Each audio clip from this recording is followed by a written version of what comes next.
My producer, I ain't heard that podcast. For a fifth, I'm the shooter. Dog, I do ya. But the two don't discriminate cause I again with another episode. Got special guest in the building. I'm gonna turn it over to Marvin. He's gonna go ahead and introduce him. Favorite Doughboys, one of my favorite Oakland, just one of my favorite people in general, man. Mr. Pershing, Mr. Oakland, Mr. All that, man. We got K Felder. What's up, bro? What's up, man? I appreciate that. How you doing, Skip? Fellas, y'all all right? In the journey from start, and then I know it ain't finished yet, but we in the middle of it right now. So before I even start, man, just know I'm proud of you, bro, and I love you. Too, man. Thank you, man. Proud of you too. You know, even with you, you battling your stuff, but you still making an impact. That's I always tell you. I look up to you. I love you, big bro. That's what it is. For sure. So Vince, you gonna start it off with the first question? What you got for him?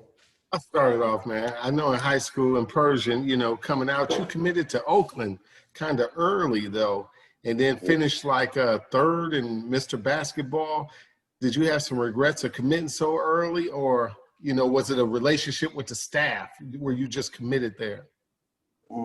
Okay, so my early commitment for OU was me and Coach Canada. We was sitting down. We was going through a list of schools, and we was thinking like, what is their offense, what incoming guards they got, all that stuff took place. And then Sadie Washington, me and him, we got real close on some like father-son type of relationship. Like, I mean, of course we talked about basketball and stuff, but what impressed me about him was that he was more so for me, and I still talk to him to this day. So that was like a big thing for me going into any college. Like, then about the Mr. Basketball vote, I mean, it's cool and all. I know I'm Mr. Basketball. Can't nobody tell me that. I played all those guys growing up, even in high school. So, I mean, I really don't have no regrets. And you beat them all, too. Make sure you let them know that, too. You beat everybody who they said was that guy. You went and took him down. Yeah, like, I don't have no regrets on committing early. Like, I feel like it was the best decision for me. I made my decision, solely. I took over my career at that point, on the stage. And even though I was in high school, but, my parents let me make my decision. My coaches let me make my decision. So I don't have no regrets on that. Why Pershing? I mean, I know you know the tradition of Pershing. Your dad went to Pershing. I'm pretty sure. I mean, I know what happened. He probably told you had to go. But why Pershing? He didn't? He ain't tell me I had to go. Of course, like, all my family wanted me to go there, all that. And I still had to make the decision. My mama was like, you either want to stay at Clintondale or you want to, come back to Pershing. She like, we'll move if you go to Pershing. So I'm like, I'm thinking about it. I'm like, I want to stay with my friends. Of course, I love basketball. I want to play basketball. But then once I took the time to really look at this tradition and look at, especially like my family history in Pershing, but then look at, what Johnny goes to.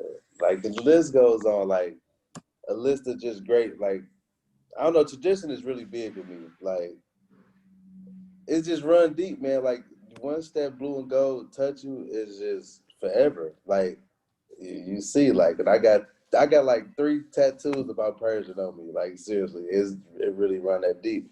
Then, I kind of, that summer, we was running a lot. I never ran. Like, in middle school, like, we never did none of that running, all that type of stuff. So it was just about the tradition and, me wanting to better myself as a basketball player, things like that. And I knew that, Pershing get guys in school, especially throughout the city.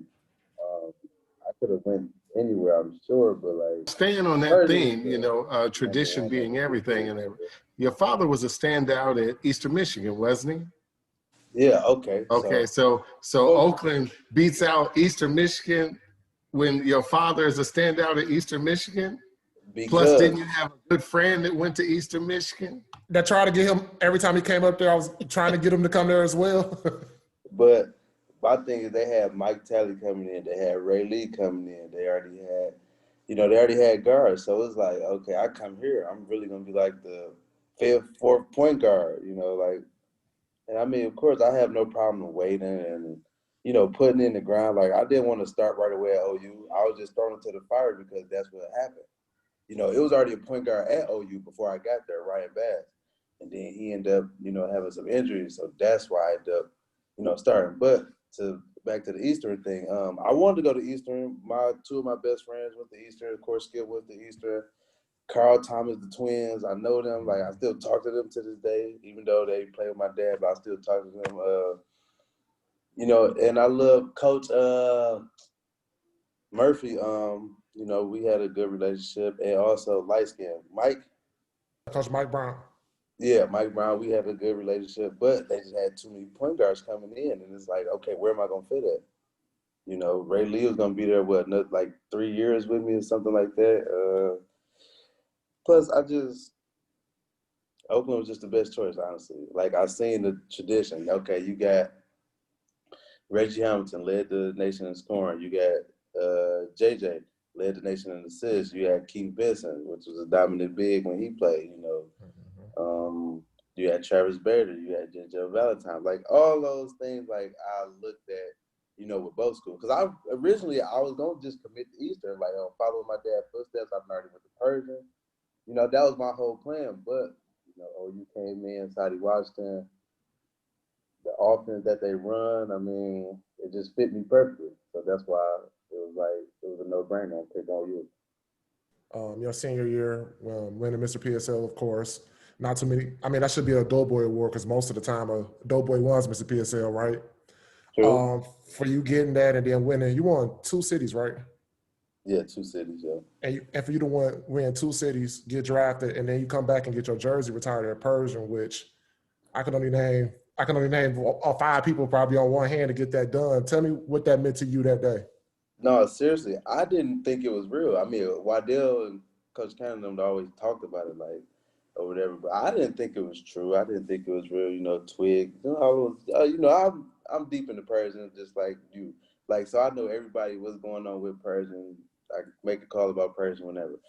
So when they really retired my jersey, it was like, really, this Pershing, this is, you know, Steve Smith. You got Spencer Haywood, you got Ralph Sampson, you got Keith, you got Derek Nix, you got, man, the list goes on and on and on. And y'all want to retire my jersey, like, that was really a special moment. I'm glad I didn't cry, but I definitely cried, you know, that night because like, that tradition really runs deep. And not just with basketball, man. Like, I was just in Houston with some Persian people that, like, it's crazy. Our tradition just runs deep, and it was definitely, like, truly an honor. Like, I don't even care about my jersey being retired nowhere else. Like, Persian, that was big for me. So, unforgettable moment for sure. So there's no part of you that wished that you would have donned the black and gold and been a King Crusader. I'm just saying. Where that school at? Oh, wow. Wow. No, but quick question. You had stints with both Cleveland and Toronto, right? No, I was just with Toronto for training camp. I had a stint with Chicago and Cleveland. That was my two. Okay, so tell me the difference between the two organizations. Which one did you feel you were a better fit for? I felt like I was a better fit for Chicago because it was a young team, you know, gritty team. I feel like, you know, they wanted to run, they wanted to play freely and things like that. Now, Cleveland, I'm stepping to a situation where I'm going to be the only rookie. I may not even play. They were, you know, win now situation. You know, you got LeBron, you got all these vets, you got Kyrie, you got, you know, championship, you know, on their brain the whole time. Is none of that is, you know. Now, when I did get out there on the court, I felt like I made an impact every time, and I feel like I proved myself. And, you know, some games I was being a rookie, of course, but for the most part, I feel like I did my thing with Cleveland. But I feel, back to your question, Chicago would have been a better fit for me. Like, just like, I feel like all the NBA organizations is family oriented, but at the same time, it's a business. That's what it's gonna come down to. Tell me that the draft process. You know what I'm saying? I mean, of course, just being around, you know what I'm saying? Just from knowing that okay, well, let me rewind it first. First, you being third team All-American in college, top 5 finalists for the Bob Cousy Award, Player of the Year, Horizon League assist leader all time. Also, I don't know if you've seen this, but they also put you on the All Horizon Decade team, like for Horizon League period. So that's a big honor. Now let's just fast forward. Now you're going into that draft process. What's your mindset was like? So what was it like? So I just was like trying to take everything day by day, but I was also wondering the whole time, did I make the right decision? Am I gonna get drafted? Am I gonna get a chance? So 2016, I left college early as a junior. Entered my name in the draft, signed my agents, Brandon the Mike, AMG, to move me down to Dallas. So I'm going through the pre-draft process, going to different cities. I'm working out. I'm, learning the pro way, how to do things and things like that. And, I'm going to these different cities, working out against different guys. They try to match us up against Cat Barber, Yogi Ferrell, and what's the guard out of North Carolina? Lightsky, I want to say Marcus Page. Yeah, Marcus Page. Yeah, that is. So that was like my top 3 of going through the draft process, who they was seeing, like who your matchup gonna be. So it was a fun process. Like, it's different. I got so much free time on my hands. I go to the gym in the morning, wait, then go on the court, go eat, maybe take a nap or something, then come back to the gym, shoot, then boom. I may be going to the next city the next day, or I might have 3 cities in a week. So I'm on the road the whole time. So it really just depends. And I had a lot of workouts, which wasn't, acceptable for small guys. Usually small guys don't get that many workouts. I had like 10 or 12. I even went back to the Spurs twice, that year. So the draft process was definitely, I wouldn't even say it was stressful. The only stressful part I had was, draft day. That was really it to me. Because, I'm working out against guys. This is just basketball. That's all it really is.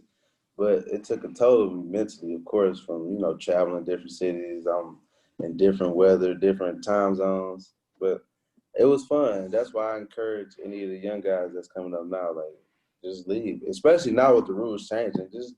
Not just leave, but let them aim in the draft and get that experience for sure.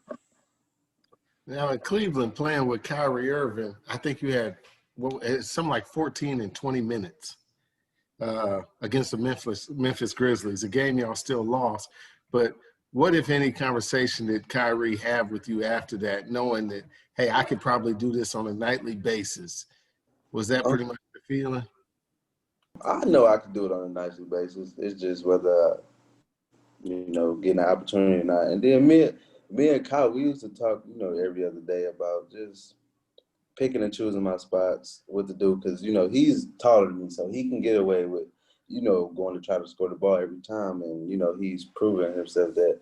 But for me, it's more so I got to focus in on defense, running the team. Like, everybody knows, my thing is everybody knows I can score. But my thing is nobody ever comes to me and say, you led the nation in assists, which I did, Of course I scored, but I also had my team in every game, So that'd be my thing. Like, what are y'all really watching when y'all watch my film? Because I know I'm making the right passes. I'm driving, making cross-court passes, all that. And I'm showing my floor vision, and I'm a floor general at the same time. I'm just aggressive enough to where I can get past a guy and go score, but that was like all that stuff just was in the conversation with him on trying to, be small but be big at the same time.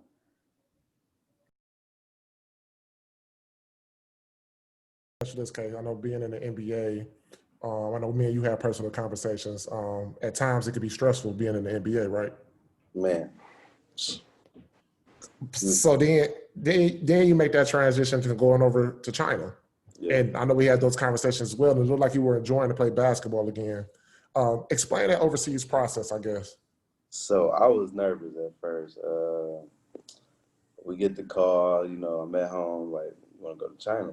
I'm like, hell yeah, I go, And that was my first thought, like, hell yeah. I'm like, nah, I don't want to go for it. But, I get over there. I'm over there for like 3 weeks, training, just figuring out the culture. I'm staying in Beijing. Now, I ended up flying to Urumqi, which is where my team was at. So, they just said, hey, score the ball, be you. We don't care about what you look like, how short you are, how tall you are. Just be you. And I'm having fun. I'm enjoying myself. I'm not even thinking about like, damn, I'm about to mess up on this play or I done messed up, I done turned it over, something like that. No, it was all just free flow. You run the team, you put us in position. And they just gave me the keys. And it felt like I was back at OU again, just having fun. I'm scoring 20. I'm getting my normal assist. It was just, and plus we're winning on top of that. So it definitely was even more fun. Then we ended up going to the finals and we ended up losing the finals. But it was just gaining that joy back to the game. Because being in the NBA, you don't know where you're going to play. Kyrie was hurt like a couple games. Like, I came in against Minnesota. I'm having a good game. And, I proved myself throughout that thing. He was hurt. Then he comes back and then boom.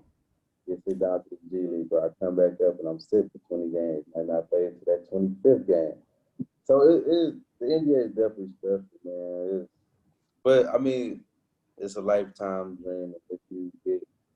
I think a guy like Monte, he's doing all the right things. He's making his fill up. He's being consistent, low turnovers. So it's just the NBA, man. It's crazy. I'd really rather play overseas if it's up to me. But I want to play in the NBA, of course. But I want to have fun, man. I don't want to spend my time. I'm working out all summer. Then I get to a team, I'm sitting on the bench. Yeah, I'm getting paid, but I want to play. I want to be out there on the floor. I know I can make an impact wherever. Whether it's scoring, assisting, running the team, defense, talking, I know I can do it. So the NBA could be stressful, man. That's a fact. We've talked about on this show that you could probably share some light on, is, for instance, when you were at Cleveland and then traded to like Atlanta. I believe it was Atlanta, wasn't it? Yeah. I mean, you have no say. Do they just call you and say, hey, you're gone? Or your agent call you? But yet and still, when free agents go out and shop for other teams, it seems like sports writers frown upon that. Oh, he should be loyal to the team that he's on. But there's no loyalty the other way. Exactly. So, me getting traded and cut, my agent called me like, you're going to get traded. They said you probably going to get traded either today or tonight or something like that. And, then after that, end up the GM and coach, T. Lou, at the time, had called me into the office like, yeah, we're going to trade you to Atlanta and that's that. And I still, but I still talk to T. Lou to this day. I still got his number. I still can talk to him. But, yeah, going through that whole get traded and cut process is really ruthless. Like, you see how like they did Harrison Barnes. He was warming up and got traded. So all that being loyal to a team stuff, man, I don't care about it. I'm not loyal to no one because y'all not going to be loyal to me. Of course, I'm coming here to do my job, be respectful, of course. But the loyalty part is crazy. That's why they say it's a business to cover up, the loyalty part. This is a business. This is what we're doing. We're going to move in another direction because of this. So I don't really like it. That's another stressful thing right there. You don't know. You playing for your life every night trying to stay on the team. Because you can get cut at any moment. You can get traded at any moment. Pull from the hip 4/5, I'm the shooter. Dog, I do ya. I ain't heard that But the two don't podcast. discriminate, cause I shoot the guy next to ya. I can see